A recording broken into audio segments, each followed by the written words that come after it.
Donc, bonsoir, bienvenue à notre réunion du Conseil du 1er juin. Malgré le fait qu'il nous manque une conseillère, nous avons quorum, Madame Goujon. Nous allons passer à l'ouverture de la séance proposée par Je propose Madame Boisvert, appuyée par Francine Langlois. Madame Langlois, merci. Lecture et adoption de l'ordre du jour proposé par Monsieur Ostigui. Est-ce que ça vous va, ça? Oui, c'est bon. Oui. Appuyé par Je vais appuyer Michael Vautour. Monsieur Vautour. Au point 3. Il n'y avait aucune question portant sur l'ordre du jour, Madame Goujon? Non. Point 4. Approbation du procès-verbal de la séance ordinaire du 4 mai. Proposé par Il manque des feuilles. Madame Langlois. Est-ce que ça vous va de proposer l'approbation du procès-verbal? Oui. C'est parce que j'avais imprimé puis ça n'a pas. OK. Et appuyé par Monsieur Ostigui. C'est ça. C'est bon. C'est beau? Sujet intéressant, l'occupation du territoire. On tombe au point 6.2.1. Une première demande de dérogation mineure. Madame Boisvert. Monsieur Chagnon, je veux juste faire un petit bilan de la valeur des permis parce qu'en ce moment, tout le monde constate qu'il y a beaucoup de projets dans l'air, pas juste à Shefford, un peu partout. Écoutez, la valeur des permis émis pour le dernier mois, au mois de mai, est de 8 734 000. Au mois d'avril 21, on était à 6 891. Ça veut dire que ça a encore augmenté à 6 millions, à 8 millions. On a de la misère à faire le comparatif avec le mois de mai l'année passée à cause de la pandémie où tout était plus arrêté, mais quand même, il y a une grosse marge. L'année passée, pour le mois de mai, à place d'être 8 millions comme cette année, on était à 2 662 000. Alors, vous pouvez comprendre, je pense que la population peut comprendre que le service d'urbanisme a énormément de travail en ce moment. Il y a énormément de demandes. On s'en réjouit, c'est une bonne nouvelle, c'est la ville du bonheur, mais c'est la ville du développement en ce moment. Merci. Alors, concernant les demandes de dérogation mineure, alors, on a une demande de dérogation pour l'endroit où c'est le 2977 à 2985 route 112 à Shefford. C'est presque au point de la 243 pour que tout le monde puisse mieux se situer. La demande de dérogation mineure a pour but de permettre une superficie d'enseigne sur une base au socle de 6,14 mètres carrés, alors que le règlement du zonage autorise une superficie maximale de 3 mètres carrés. Le Conseil a pris connaissance de l'avis du Comité consultatif d'urbanisme qui recommande d'accepter la demande de dérogation. Le Conseil est aussi informé, suivant la consultation écrite qui est annoncée dans un avis public lors du 14 mai 2021, qu'aucune observation écrite n'a été soumise en regard de la présente demande. Alors, je propose d'accepter la dérogation mineure numéro 2021-00007. Est-ce que j'ai quelqu'un pour appuyer cette demande de dérogation? Oui, je vais seconder. Monsieur Vautour, tout le monde est d'accord avec ça? Oui, c'est bon. Au point 6.2.2, une autre demande de dérogation mineure. Oui, on a une demande de dérogation mineure pour le 11 place rue Sylviane. Propriétaires sont Joël Marcotte et Nicolas Chauvin. La demande de dérogation mineure a pour but de permettre une superficie de déboisement d'un seul tenant, d'une superficie de 2000 m². Or, le règlement du zonage en vigueur autorise une superficie de déboisement d'un seul tenant d'une superficie de 1000 m². Par contre, je dois spécifier que la réglementation permet un maximum de 2000 m², mais à 1000 m à chaque fois. Et je spécifie que c'est la première demande de dérogation mineure qu'on a en ce moment. Il y en aura d'autres par la suite, mais c'est un nouveau règlement qui a été adopté le mois dernier. Alors, on est en période d'application et d'appréciation de ce règlement-là. Alors, le Conseil a pris connaissance de l'avis du Comité consultatif d'urbanisme qui recommande d'accepter la demande de dérogation mineure. Il y a une consultation écrite. Il n'y a aucune observation écrite qui a été soumise en regard de cette demande. Alors, je propose d'accepter la demande de dérogation mineure numéro 2021-00008. Est-ce que quelqu'un seconde cette demande de dérogation? Francine Langlois.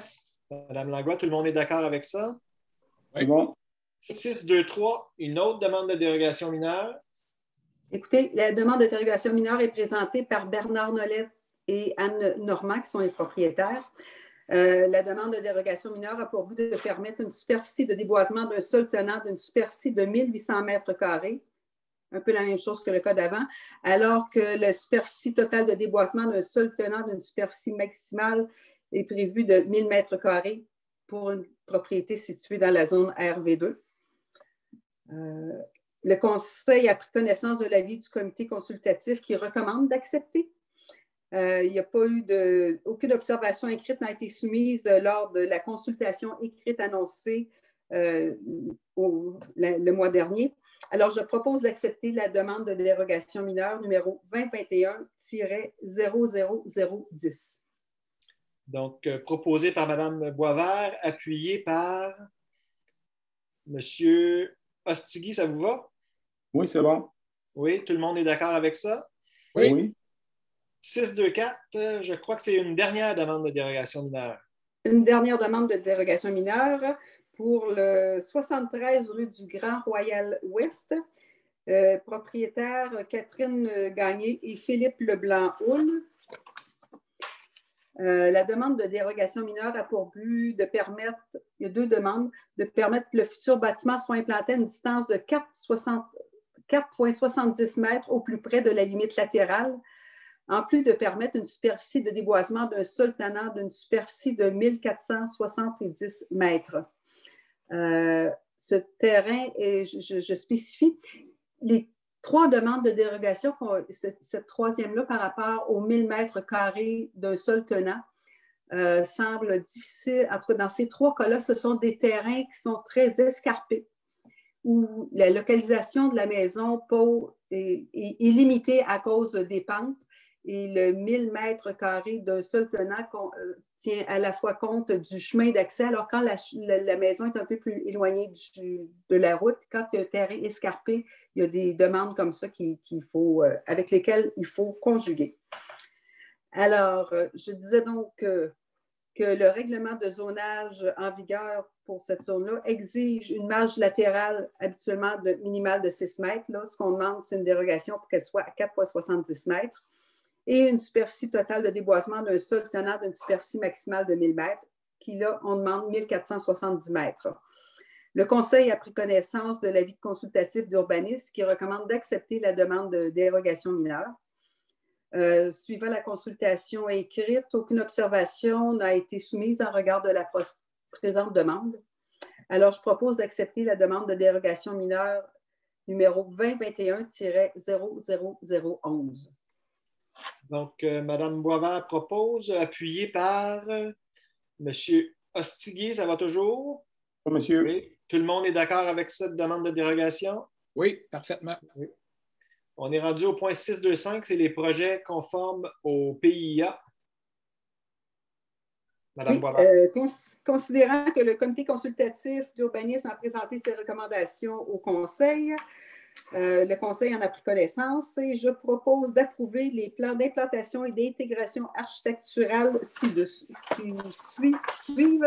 Alors, concernant les permis des projets de construction, je propose le 35 le projet de construction de bâtiment principal situé au 35 rue de la Moisson, un autre situé au 39 rue Lucier, un autre projet de construction situé au 8 rue Lucier, au 34 rue Schmock, au 90 rue des Chênes, au 42 rue du Charme, 11 place Sylviane et au 73 du Grand Royal Ouest. Quant au projet de modification à l'apparence extérieure du bâtiment principal, je propose aussi d'accepter le 49 rue du Versant Ouest. Et je propose aussi d'accepter un projet de bâtiment accessoire en cour avant, situé au 21 rue de la Vallée. Donc, Mme Boisvert propose, appuyé par Je vais seconder. M. Vautour. Tout le monde est d'accord avec ces projets conformes au PIA? Oui. On est rendu au point 626. C'est le dépôt d'un premier projet de résolution pour un projet particulier de construction et de modification d'occupation d'un immeuble, un PPC moi, M. Vautour.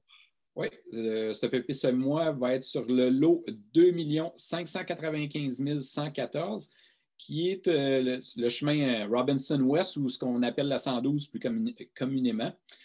Considérant que la municipalité a reçu une demande d'approbation d'un projet particulier de construction, de modification et d'occupation d'un immeuble situé sur le lot que je viens de vous nommer, considérant cette demande vise à autoriser la réalisation d'un projet intégré résidentiel comprenant 6 lots à vocation résidentielle accessibles à partir d'une allée commune. Considérant que la demande comprend des éléments dérogatoires au règlement de lotissement numéro 2016-533 concernant la réalisation de lots n'ayant pas une largeur à une rue publique et donc occasionne la réalisation de 6 lots à vocation résidentielle qui seront enclavés. Considérant que cette demande atteint les objectifs du plan d'urbanisme, considérant que le comité consultatif d'urbanisme a consulté la demande lors de la séance ordinaire du 17 mai 2021 et lors de la séance spéciale du 18 mai 2021 et qu'il a apporté sa recommandation au Conseil le trouvant se trouvant au procès-verbal de la réunion. Excusez-moi. Que ce premier projet de je propose que ce premier projet de résolution PPC-moi sur le lot 2 595 114 soit adopté afin que soit autorisé le lotissement du projet du développement résidentiel en dérogation aux articles 4.1.2 et 4.3.2 du règlement de lotissement numéro 2016-533 sous certaines conditions incluses dans l'énumération qui suit. A. Que l'allée d'accès commune respecte minimalement le plan des travaux correctifs comme approuvé par tous les partis en date du 26 mai 2021 et qui vise la modification à 8 emplacements le long de l'allée d'accès commune. B. Que les plateaux refuges et élargissements exigés sur le plan des travaux correctifs soient exempts de véhicules stationnés de manière permanente ou ponctuelle, et que ce soit par les résidents ou par des visiteurs afin de laisser l'espace disponible à la circulation et aux véhicules d'urgence. C.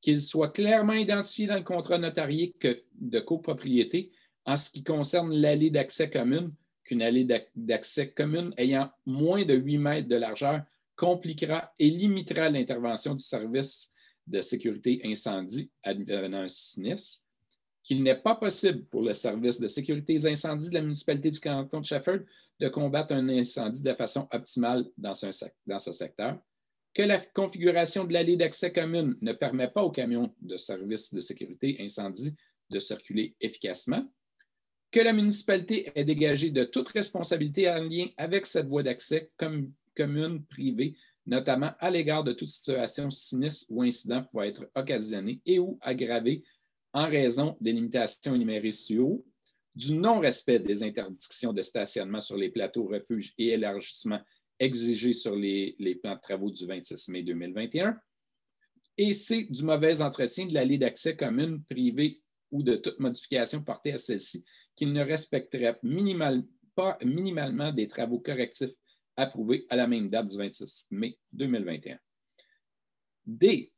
Qu'advenant une future demande par les propriétaires riverains de l'allée d'accès commune de remettre la gestion et l'entretien de cette allée d'accès commune à la municipalité, que des travaux de mise à niveau soient exécutés afin que l'allée d'accès commune respecte les normes et dispositions pour la construction d'une rue publique en vigueur au moment de la présentation de la demande des propriétaires riverains.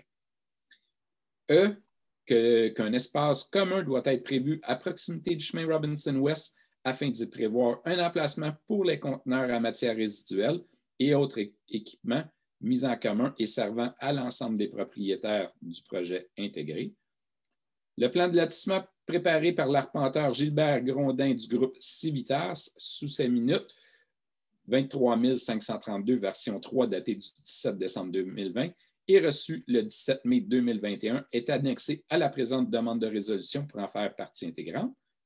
Le plan des travaux correctifs du tracé de la ligne d'accès commun daté du 26 mai 2021, qui a été réalisé par Mme Caroline Adam, directrice du service d'urbanisme et d'environnement par intérim, et par Luc Couture, directeur du service de sécurité incendie, et approuvé par le propriétaire, M. Daniel Paré, est annexé à la résolution pour en faire partie intégrante. Qu'une consultation publique écrite soit tenue sur le présent projet de résolution du 7 juin au 29 juin 2021 et qu'une assemblée publique de consultation ait lieu le 29 juin 2021 à 18h via la plateforme Zoom. Nonobstant les exceptions ci-dessus décrites, le projet devra se conformer en tout point à la réglementation applicable. Ce projet est susceptible d'approbation référendaire si jamais c'était le cas. Ça, c'était une bonne lecture, M. Vautour. Est-ce que j'ai quelqu'un pour seconder? Je demande le vote là-dessus. OK. Donc, je vais demander le vote. M. Vautour, vous l'avez proposé, donc vous l'acceptez. M. Ostigui? Oui, j'accepte. Vous acceptez. Mme Boisvert? Oui. Donc, à 3 contre 1, je prends pour acquis que Mme Langlois refuse. Oui. Exact. Donc, 3 contre 1, puis Mme Boisvert, vous le secondiez l'appui de M. Vautour. OK, ça va. Au point 7, sujet intéressant, la sécurité publique. Oui, écoutez, au sujet de la sécurité publique, notre service incendie a été très actif au cours du dernier mois. Il y a eu 18 appels incendie. Ils sont sortis à 24 reprises à titre de premiers répondants. Ils sont allés 4 fois en entraide, 3 fois à Waterloo, 1 fois à Roxton Pound. Et il y a eu 2 sorties pour sauvetage hors route, 1 fois au parc de la Yamaska et une autre fois au terrain de golf Shefford. Alors, ce fut un bon mois pour notre service incendie. Un bon mois pour tout le monde, finalement, l'urbanisme, l'incendie. Ah oui. La voirie aussi, je suis certain. Donc, au point 7.2.1, embauche d'un pompier premier répondant. Oui, je propose d'accepter l'embauche de M. François Guay à titre de pompier premier répondant pour le service de sécurité des incendies de la municipalité. Est-ce que j'ai quelqu'un pour appuyer? Madame Avec Boisvert, plaisir. tout le monde est d'accord? Oui. Oui. Au point 8, sujet intéressant, l'environnement, l'hygiène du milieu, il n'y avait rien de particulier. Au point 9, sujet intéressant, le transport et la voirie municipale. Monsieur Vautour. Oui. Donc, je vous fais le résumé de notre directeur du service des travaux publics. Donc, pour les intéressés, température la plus froide, 2,1 degrés. Pour la température la plus chaude, 31,8 degrés. Les précipitations en pluie, vraiment pas beaucoup, 15,2 mm. Travaux en régie, 91 heures de niveleuse ont été faits afin d'améliorer la qualité des chemins de gravier. Les travaux de rechargement des routes de gravier ont été faits les semaines du 2 mai. Des travaux de changement et de ponceau et d'amélioration de drainage et de réparation d'instabilité ont été faits sur la rue Montégrégor, John Roberts et Mont Shefford. Les travaux de canalisation du fossé entre le stationnement P1 et P2 ont débuté la semaine du 23 mai. Les travaux de mise à niveau de la toilette, de la salle de bain du parc de la mairie ont été débutés la semaine du 16 mai.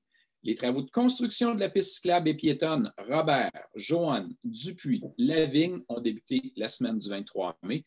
Donc, ça, c'est la section, notre nouveau sentier cyclable qu'on avait pris en tente avec le Lab École qui commence à faire, qui va graduellement commencer à faire son apparition. Des travaux de signalisation ont eu lieu les semaines du 16 mai. Le colmatage des trous dans la chaussée a été fait durant les semaines du 2 et du 9 mai. Et puis, finalement, il y a eu des travaux à contrat qui ont été donnés, les travaux de rapiessage mécanisé qui ont été faits les semaines du 9-16 mai. Les travaux d'épandage d'abat-poussière ont débuté le 16 mai. Et puis, les travaux de marquage routier ont débuté la semaine du 23 mai. Merci, M. Vautour. Comme on disait, eux aussi ont été relativement occupés. Oui. Au point 10, sujet intéressant, les loisirs, les arts, la culture, le tourisme, la famille et le communautaire. Monsieur Vauteau, vu que Mme Papineau est absente. Oui. Donc, durant le dernier mois, les démarches pour l'élaboration de la politique culturelle et les arts et la ville ont débuté. Une consultation a eu lieu le 20 avril et le 20 mai 2021. L'activité de distribution des arbres a eu lieu le 15 mai avec plus de 270 citoyens inscrits. Et pour la deuxième année de suite, on utilise le même processus de distribution d'arbres qui nous a un peu été forcé l'année passée, mais qu'on apprécie beaucoup depuis que c'est mis en place. L'efficacité semble très appréciée des citoyens. Le projet de route des cultures fut déposé au MAPAC. Nous n'avons pas eu le financement de la part de la MRC Haute-Yamaska. On a suivi des projets de zone active citoyenne du Parc de la Mairie. Le résultat de l'activité de photographie et d'écriture sera diffusé en juin. La surface du parc Maher est rétrécie. Les appels d'offres sont terminés pour le recouvrement de la surface, puis elle devrait être terminée dans la première semaine de juin. Donc, si vous passez à la patinoire, vous allez voir qu'elle est rapetissée. Et puis, éventuellement, il va y avoir une surface de plastique, de surface deck, où devrait pouvoir pratiquer le hockey, le pickleball, le basket, comme on peut le faire avant. Une rencontre pour les besoins du centre multifonctionnel en loisirs a eu lieu le 26 mai de 13h à 14h30. On a eu 23 participants, dont les élus et 13 citoyens et membres des organismes de la municipalité. Il y aura une deuxième rencontre de prévue le 15 juin en soirée de 18h à 19h30. L'objectif étant de rejoindre le plus de clientèle possible au niveau de la population. Pour le prochain mois, il va y avoir le lancement de la programmation d'été contenant Quartz, des spectacles d'humour et des activités familiales dans les différents parcs de Shefford, avec bien sûr les règles de déconfinement qui seront respectées. Le lancement du projet du parcours actif au Parc de la Mairie, puis le dépôt du règlement des zones actives citoyennes au Conseil et lancement du projet par la suite. Merci. Là, vous venez juste de le nommer, M. Vauteau, mais c'est le dépôt justement du projet de zone active. Donc, on est là au point 10.2.1. Oui, donc, attendu que la municipalité du canton de Shefford encourage les saines habitudes de vie ainsi qu'un mode de vie physiquement actif et qu'elle doit, pour ce faire, réguler le jeu libre dans certaines rues de son territoire, attendu que l'article 500.2 du Code de la sécurité publique permet le jeu libre sur un chemin public dont la gestion incombe à la municipalité, attendu qu'un avis de motion a été régulièrement donné lors de la séance du 4 mai 2021 par moi-même à la séance à laquelle le règlement a été déposé. Je propose que le présent règlement soit adopté avec modification. Donc, il y avait des modifications. Donc, ce qu'on vise, c'est que les zones actives citoyennes il y ait des possibilités dans certaines rues de la municipalité. On a défini certaines zones dans la municipalité où ce qu'on peut avoir accès. On parle d'une quinzaine de rues qui sont sur le territoire du parcours de la Grande Marche qu'on a pris habituellement dans le passé pour la Grande Marche Pierre-Lavoie, que ces zones doivent être identifiées par des panneaux au début et à la fin des entrées qui sont conformes au ministère des Transports. Il va y avoir des logos qui vont du projet qui doivent être installés au début et à la fin, je l'ai dit. Une demande d'autorisation de jeu libre doit être faite par les résidents du secteur qui font partie de ces zones-là qui ont été identifiées et 51% du nombre de portes de la rue visée par la demande doit avoir fait cette demande et par la suite, le Conseil a la dernière liberté d'approuver ou de refuser le projet dépendant de la situation où ce que ça en est. Il y a des sanctions prévues si les règles ne sont pas respectées. Pour vous donner les rues qu'on touche, on parle de la rue Robert. Les rues que je vais vous nommer, il y a vraiment des adresses là, spécifiques. Je ne donnerai pas toutes les adresses, mais on parle des sections de rue de la rue Robert, Joanne, Daudelin, Bertrand, Maher, Léger, Boisvert, Lavigne, Lorraine, Dupuis, Clermont, Délia, Daudelin, Paquette et Robert. Je répète, c'est vraiment des petites sections de rue qu'on a dans ces portions-là où ce que les gens ont la possibilité de faire la demande et si 51% des résidents l'ont, le conseil après ça donne l'approbation ou le refus à ce projet-là. Donc, vous en faites la proposition, M. Vautour. Est-ce que j'ai quelqu'un pour appuyer ce projet? M. Ostigui, ça vous tente-tu? Bonjour. Oui. Donc, tout le monde est d'accord avec ça? Oui. On est rendu, un petit instant, au point 11, sujet intéressant, les communications. Madame Langlois? Oui. Je tiens à vous signaler que le bulletin municipal sera distribué au début du mois de juin. Surveillez vos boîtes aux lettres pour voir l'ensemble du bulletin.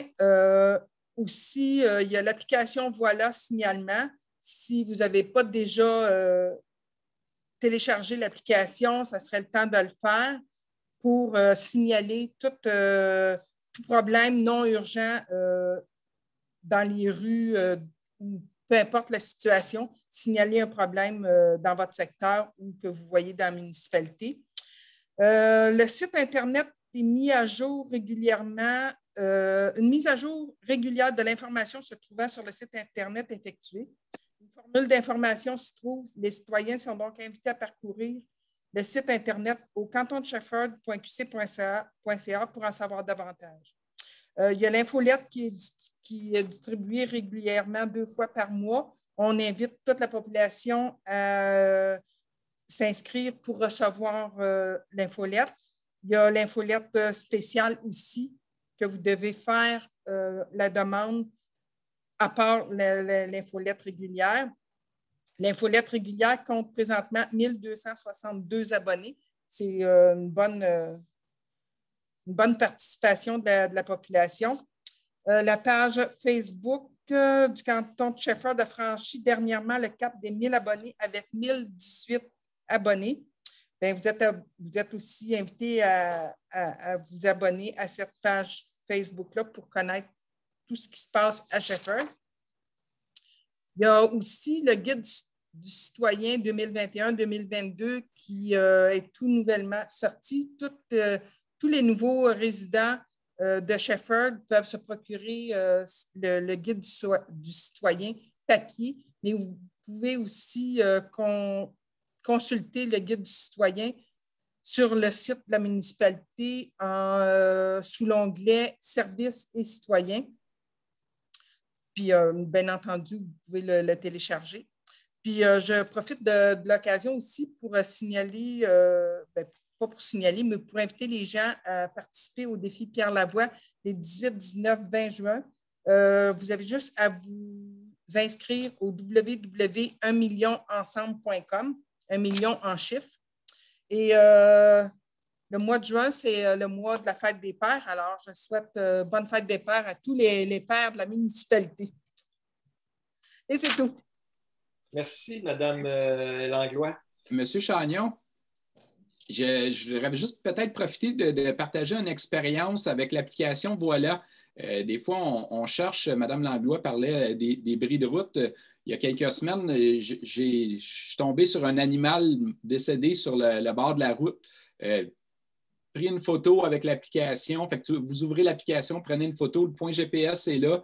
Le message part directement aux travaux publics. Vous recevez un avis comme quoi qu'il y a une réception qui a été faite. Et puis, quand l'intervention est faite aussi, vous recevez une fermeture de dossier. Donc, c'est des façons simples. Ça donne des yeux à nos gens des travaux publics. Donc, ça l'aide vraiment tout le monde. L'efficacité de ça, à mon avis, elle peut être très, très bonne pour le service des travaux publics. Merci pour l'exemple. Point 12.2.1, approbation et ratification des comptes. Là, celle-là a fait mal ce mois-ci. Écoutez, il y a des mois comme ça. Il y a beaucoup, beaucoup de développement en ce moment. Tout le monde travaille fort et même le service de la comptabilité va travailler fort ce mois-ci. Alors, je vous fais la nomenclature des comptes de plus de 5 000 écoutez, il y a Roch Chouanière et Fils pour la réparation de l'arche au domaine de la Seigneurie pour un montant de 17 131. Normand Janson Excavation pour de la pierre de rechargement annuel au niveau du secteur Est pour 40 824. Le groupe Shepherd et Fils pour la location de tramac, de camions de rechargement de pierre, notamment pour les rues Raymond-Lemieux et Montégricot, pour un montant de 16 760. Le réseau Biblio de la Montérégie, nos frais d'association de 7 615. Il y a la location de cabinets Stockley pour la période de janvier à mai.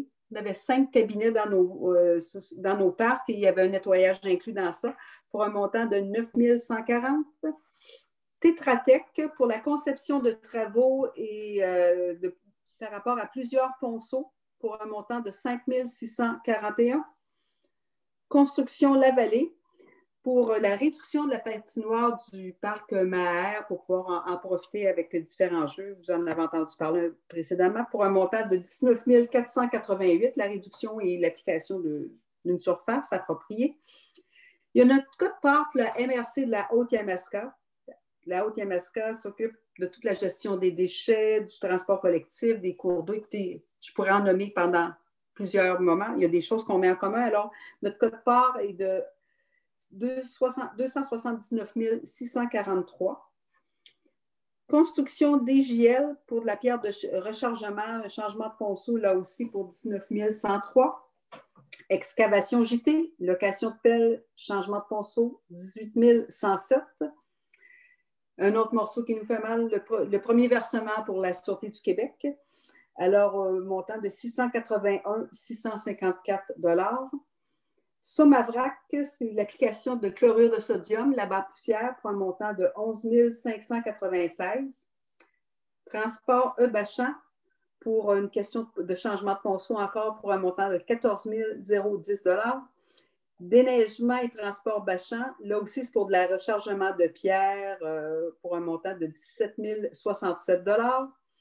Bertrand Estigui, la même chose, rechargement pierre et camion pour un montant de 27 773. Ce qui fait que nos services municipaux ont été très occupés au cours du dernier mois et la comptabilité fera des chèques pour un montant total ce mois-ci de 1 286 056 $. Alors voilà, c'est un gros mois partout. Merci. Est-ce que dans ces chèques-là, avez-vous vu passer celui de la SQ? Oui. Oui. OK, je ne l'ai pas entendu. Ah oui. 681 564 $. C'est le premier de 2 versements. OK. Pas parce que j'aime l'entendre. Non, je ne veux pas le répéter pour que ça coûte 2 fois le montant. Merci. Est-ce que j'ai quelqu'un pour appuyer la ratification des comptes? Francine Langlois. Tout le monde est d'accord avec ça, on n'a pas bien le choix. Merci. 12-2-4, le rapport du maire sous effet saillant. Écoutez, il y a quelques chiffres là-dessus. Est-ce qu'il va être disponible, celui sur notre site, Mme Goujon? Oui. Oui. Écoutez, je peux bien le dire. Les revenus de la dernière année fiscale, 10 763 000. Les charges, 8 175 000. Pour un excédent de l'exercice de 2 588 000, mais là, il y avait les amortissements et remboursements de la dette à long terme. Donc, l'excédent de fonctionnement de l'exercice, au final, ce qui nous est resté, dans le fond, par rapport à tous les revenus et les dépenses, c'est 193 310. Puis, on a 2 fonds de réserve. Notre fonds non affecté, qui est notre fonds de roulement, dans le fond, 2 498 000. Puis on a un excédent de fonctionnement affecté, qui est une réserve pour différents projets. Il y a entre autres là-dedans, par contre, notre réserve pour parc qui est inclus dans ça, mais les deux ensemble font 3 200 000. Donc, c'est à partir de ces montants-là, entre autres, là, que le centre multifonctionnel pourra puiser une partie de ses fonds. Donc, en gros, c'est ça, mais sinon, il va être disponible sur le site de la municipalité. Au point 12.2.3, adoption du règlement. On avait fait l'avis de motion là, pour la politique de gestion contractuelle le dernier mois. C'est l'adoption. Mme Boisvert qui avait proposé l'avis de motion. Oui. C'est attendu que la politique de gestion contractuelle a été adoptée par la municipalité le 7 décembre 2010. Attendu que la loi qui a été sanctionnée le 25 mars 2021, la loi qui s'appelle la loi instaurant un nouveau régime d'aménagement dans les zones inondables des lacs et des cours d'eau, octroyant temporairement aux municipalités des pouvoirs visant à répondre à certains besoins et modifiant diverses dispositions. C'est le nom de la loi qui a été sanctionnée le 25 mars 2021. Attendu que dans le contexte de la COVID, l'article 124 de cette loi prévoit que pour une période de 3 ans, à compter du 25 juin 2021, les municipalités devront prévoir des mesures afin de favoriser les entreprises québécoises pour tout contrat qui comporte une dépense inférieure au seuil décrété pour la dépense d'un contrat qui ne peut être adjugé qu'après une demande de soumission. Ce montant-là, je vous donne ça en gros, je pense que c'est 103 700. C'était 100 000 initialement qui a évolué avec les années, avec l'inflation. Alors, on doit être aux alentours de 103 700 en ce moment. Tous les contrats qui sont inférieurs, on doit d'abord privilégier les entreprises québécoises. Attendu qu'un avis de motion a été donné, qu'un projet de règlement a été déposé à la séance du 4 mai dernier, je propose que le règlement soit effectif à partir du 25 juin 2021 et le demeure jusqu'au 25 juin 2024. Le règlement de politique de gestion contractuelle est modifié par l'ajout du titre et de l'article suivant, la mesure 8, c'est-à-dire les mesures visant à favoriser les biens et les services québécois et les fournisseurs, les assureurs et les entrepreneurs qui ont un établissement au Québec. Ainsi, la municipalité doit favoriser les biens et les services québécois ainsi que les fournisseurs et les entrepreneurs qui ont un établissement au Québec. Est un établissement au Québec au sens du présent article tout lieu où un fournisseur, un assureur ou un entrepreneur exerce ses activités de façon permanente et qui est clairement identifié à son nom et accessible durant les heures normales de bureau. Sont des biens et services québécois, des biens et services dont la majorité de leur conception, fabrication, assemblage ou de leur réalisation sont faits en majorité à partir d'un établissement situé au Québec. La municipalité, dans la prise de décision quant à l'octroi d'un contrat visé au présent article, considère notamment les principes et les mesures énoncées en matière de rotation des fournisseurs potentiels, s'il y a lieu, sous réserve des adaptations nécessaires à l'achat local. Le présent règlement entre en vigueur conformément à la loi. Donc, vous proposez, Mme Boisvert, est-ce que j'ai quelqu'un pour appuyer? Francine Langlois. Mme Langlois, tout le monde est d'accord avec ça? Oui. On est rendu au point 12.2.4, l'utilisation du vote par correspondance pour les électrices et électeurs de 70 ans et plus. Mme Langlois? Oui. Considérant que l'élection générale municipale aura lieu le 7 novembre 2021 en contexte de la pandémie de la COVID-19, le directeur général des élections a édicté conformément à l'article 3 de la loi visant à faciliter le déroulement de l'élection générale municipale, le règlement modifiant certaines dispositions en matière municipale afin de faciliter le déroulement de l'élection générale municipale, lequel est entré en vigueur le 15 mai 2021 et modifie notamment certaines dispositions de la loi sur les élections et les référendums de municipalité, règlement sur le vote par correspondance. Je vous évite tous les numéros de loi, là, mais c'est sur le site, j'imagine, du gouvernement.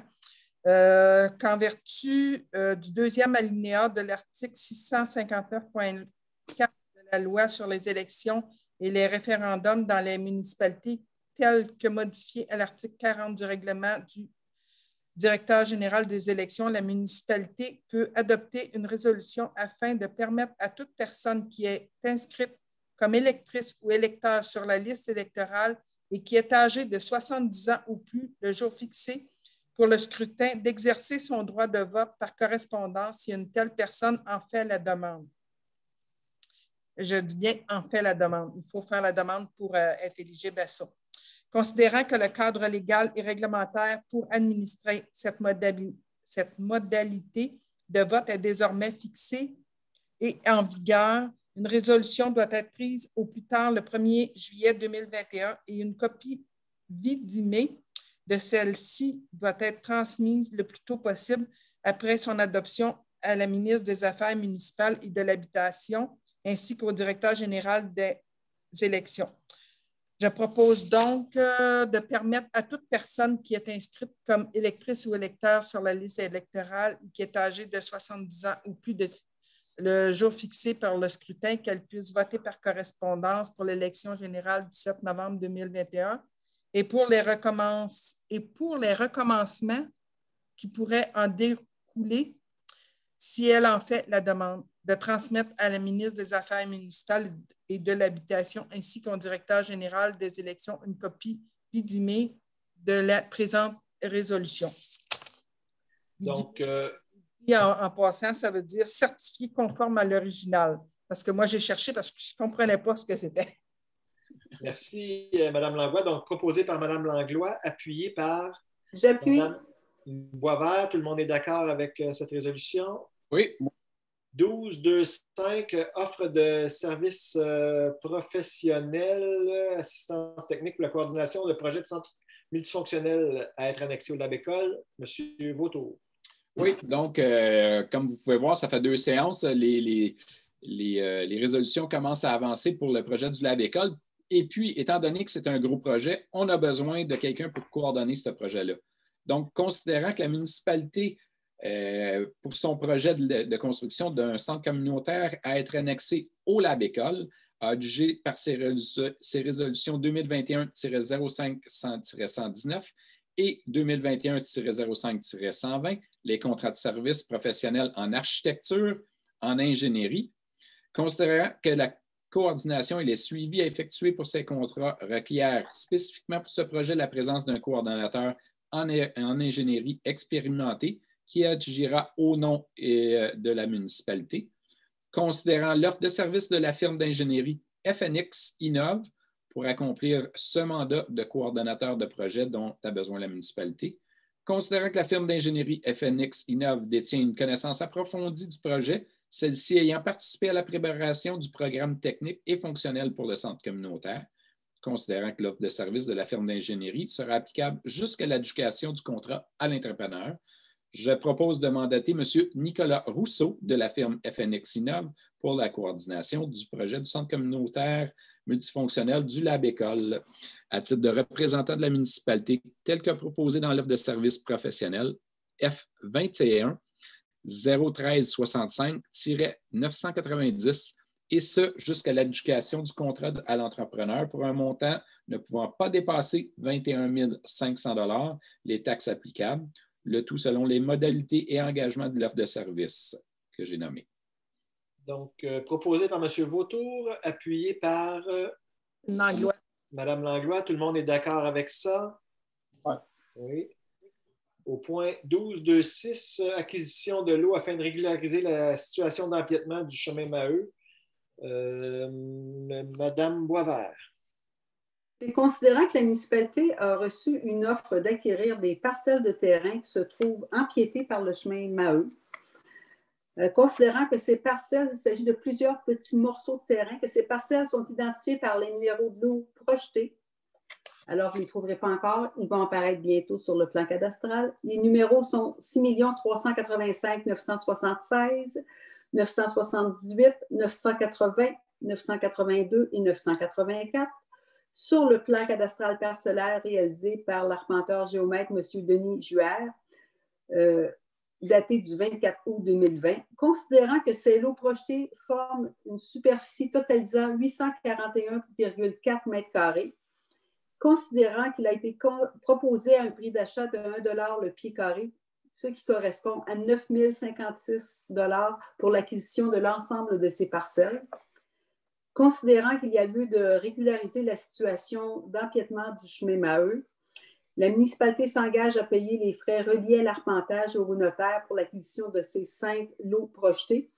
Alors, je propose d'acquérir ces 5 lots tels qu'identifiés, que la municipalité du canton autorise le maire et en son absence le maire suppléant ainsi que la directrice générale au nom de la municipalité afin de signer tous les documents nécessaires à cette acquisition. Est-ce que j'ai quelqu'un pour seconder? Je vais seconder. Monsieur Vautour, tout le monde était d'accord avec ça? Bon. 12.2.7, offre d'achat d'Écoamo de Shefford pour un lot frontage sur la rue Lorette Bellefleur. Monsieur Vautour. Oui.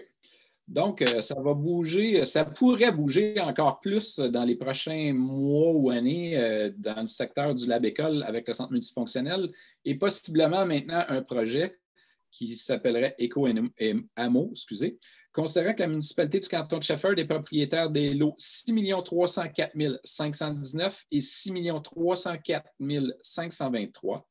Considérant qu'Éco-Amo de Shefford souhaiterait acquérir en vue de réaliser un projet immobilier comprenant au moins 27 unités d'habitation, la totalité du lot 6 304 519, ainsi qu'une partie du lot 6 304 523 pour une superficie totalisant l'ensemble de 110 mètres carrés, 110 358 mètres carrés. Considérant que le prix de vente offert serait sous réserve des termes et conditions de l'offre d'achat de 441 432, soit 4 $ le mètre carré, plus les taxes applicables. Considérant que malgré son acceptation par la municipalité, l'offre d'achat demeure conditionnelle à la réalisation de certaines conditions. Je propose d'accepter l'offre d'achat d'Éco-Amo de Shefford telle que soumise à la municipalité du canton de Shefford en vue de l'acquisition des 2 lots que je vous ai nommés, d'autoriser le maire ou en son absence le maire suppléant, ainsi que la directrice générale et secrétaire générale trésorière à signer pour et au nom de la municipalité du canton de Shefford le document d'offre d'achat soumis à la municipalité par Éco-Amo de Shefford. Est-ce que j'ai quelqu'un pour appuyer? J'appuie. Est-ce que Mme Langlois demande le vote. Donc, M. Vautour a proposé, Mme Boisvert a appuyé. M. Ostigui, est-ce que vous étiez en faveur de la résolution pour l'offre d'achat? Oui, bon. Donc, à 3 contre 1, Mme Langlois est en contre. La résolution est adoptée. Autre sujet, il n'y avait pas d'autres sujets. On est rendu à la période de questions. Il y a eu quelques questions qu'on a reçues via notre site. Donc, la première question, c'est une dame Gravel sur le chemin du Mont-Shefford. Elle avait des questionnements par rapport au bruit qui est avant 7 heures le matin. Donc, il y a des heures, il y a un règlement du G100 pour le bruit qui est entre 7 heures AM et 23 heures le soir. Puis elle avait aussi des questionnements par rapport à le respect de la vitesse qui est 50 km/h dans cette section-là, qu'elle pense qui est souvent plus rapide. Donc, on a avisé les policiers de faire des suivis. Puis nous, on verra, on a des afficheurs. Est-ce qu'il y a possibilité des fois de les bouger un peu ou de les placer à des endroits plus stratégiques? On vérifiera avec les travaux publics. Mais sinon, ça relève de la sécurité publique, de la Sûreté du Québec, c'est-à-dire pour faire ces vérifications-là au niveau de la route. On a eu aussi une demande de Mme Phoenix pour une traverse piéton sur le chemin Jolly. On a aménagé un nouveau sentier qui va rejoindre la piste cyclable à partir de Jolly. On a fait les vérifications auprès des travaux publics. Donc, présentement, étant donné le nombre assez restreint de personnes qui circulent, bien, ils vont le prendre pour certains, mais ça prend un nombre assez important pour mettre une traverse piéton. Donc, pour l'instant, ce n'est pas justifiable. On va continuer à vérifier l'achalandage. Puis, si ça le devient à un moment donné, puis que c'est justifié selon les règles, bien, on le fera peut-être. Une demande de M. Poulain pour une possibilité de déneigement de la piste cyclable en hiver. On a déjà eu ces discussions-là à l'interne l'hiver passé. Puis, on avait une ouverture par rapport à ça. On a fait des vérifications auprès de Carty, de la MRC. Puis, je pense que les membres du conseil, là, particulièrement en période de confinement, mais même dans le futur, quand on sera sorti de cette période, je pense que ça pourrait être un plus là, que la piste cyclable soit aménagée, en tout cas de fonction à ce qu'elle soit accessible là, à pied, en fat bike, en ski. En tout cas, on verra de quelle façon. Mais oui, il y a des possibilités. On a une ouverture. Le conseil était ouvert à cette possibilité. Puis finalement, M. Marleau qui se questionnait sur du déboisement à blanc, mais il nous spécifiait des zones. C'était assez large comme emplacement, c'était difficile à savoir exactement où, mais selon ce que j'ai pu en déduire, ça serait dans les zones agricoles. Puis c'est permis de faire des espaces là, pour faire du foin ou des prairies. Donc, si c'était l'emplacement qui était visé, ça serait permis parce que c'est des zones agricoles. Mais je n'avais pas la spécification de l'endroit exact selon ces descriptions. Donc, ça ferait le tour pour les questions au conseil. Fait que finalement, il n'y a rien d'autre. On est rendu à la clôture de la séance, donc proposée par M. Ostigui et appuyé. Là, j'ai une erreur, moi, sur mon chose. C'est habituellement Mme Boisvert qui appuie ça. Hein? Habituellement, mais je suis ouverte au changement. Là, j'étais un peu débalancé. Donc, appuyé par Mme Langlois. Donc, ça fait le tour. Prochaine séance du Conseil, 1er mardi de juillet. Et si je me fie aux annonces du gouvernement, il y a de fortes chances qu'on puisse être en présentiel. On a tous hâte, pour nous autres, mais aussi pour les citoyens, de se voir là, en face. Donc, suivez un peu sur nos sites. Il y a des chances qu'on puisse être en présentiel au prochain mois. Donc, bonne fin de soirée.